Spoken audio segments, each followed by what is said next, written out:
सभी को जय श्री श्याम।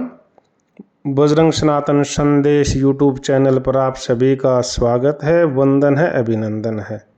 आज आपके सामने प्रस्तुत है आषाढ़ मास शुक्ल पक्ष की शयनी एकादशी का महात्म्य।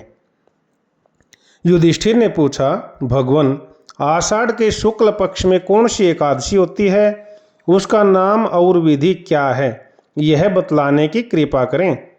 भगवान श्री कृष्ण बोले, राजन, आषाढ़ शुक्ल पक्ष की एकादशी का नाम शयनी है। मैं उसका वर्णन करता हूँ।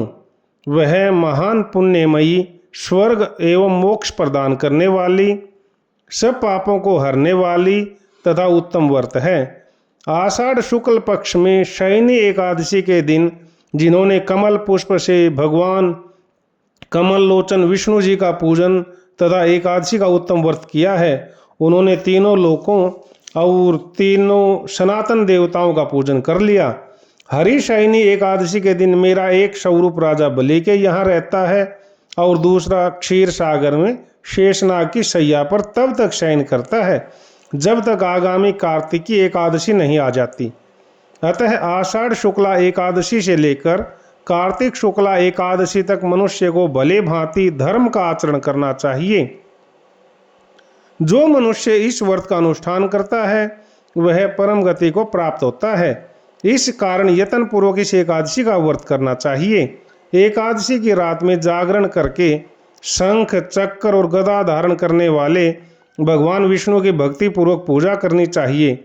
ऐसा करने वाले मनुष्य के पुण्य की गणना करने में चतुर्मुख ब्रह्मा जी भी असमर्थ हैं। हे राजन, जो इस प्रकार भोग और मोक्ष प्रदान करने वाले सर्व पापहारी एकादशी के उत्तम व्रत का पालन करता है, वह जाति का चांडाल होने पर भी संसार में सदा मेरा प्रिय करने वाला है। जो मनुष्य दीपदान, पलाश के पत्ते पर भोजन और व्रत करते हुए चौमासा व्यतीत करते हैं, वे मेरे प्रिय हैं। चौमासे में भगवान विष्णु सोए रहते हैं, इसलिए मनुष्य को भूमि पर शयन करना चाहिए।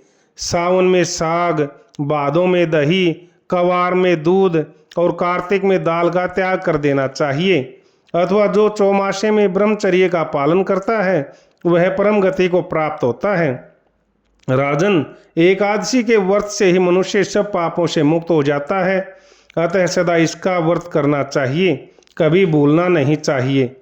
शयनी और बोधिनी के बीच में जो कृष्ण पक्ष की एकादशियां होती हैं, गृहस्थ के लिए वे ही व्रत रखने योग्य हैं। अन्य मासों की कृष्ण पक्षी एकादशी गृहस्थ के रखने योग्य नहीं होती। शुक्ल पक्ष की एकादशी सभी करनी चाहिए। जो मनुष्य इस कथा को श्रद्धापूर्वक पढ़ता है या सुनता है, उसके सभी पाप दूर हो जाते हैं तथा अंत में वह भगवान विष्णु के परम पद को प्राप्त करता है। बोलिए विष्णु भगवान की जय। यदि आपको यह कथा अच्छी लगी हो तो कमेंट्स में विष्णु भगवान की जय या ओम नमो भगवते वासुदेवाय अवश्य लिखें। जिन्होंने हमारे चैनल को सब्सक्राइब नहीं किया है वे कृपया चैनल को सब्सक्राइब अवश्य करें। सभी को जय श्री श्याम।